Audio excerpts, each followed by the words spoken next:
Depuis le début de la crise ukrainienne, la réponse de l'Union européenne a été de sanctionner économiquement la Russie. Ces sanctions commencent à peser aussi sur les ménages de l'Union européenne. Il faut rappeler que l'Union européenne dépend à 55% des importations de gaz russe. Ramené à la France, ce chiffre est moindre puisque la France importe 20% de son gaz en provenance de la Russie.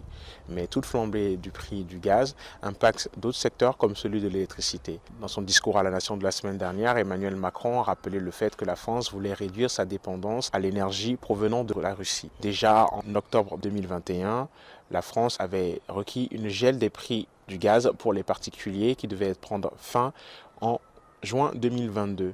Ce bouclier tarifaire sur les gaz, finalement, a été repoussé jusqu'à fin 2022 pour aider les ménages à faire face à la crise ukrainienne, comme l'a déclaré Barbara Pompili, ministre de l'écologie et de la transition énergétique.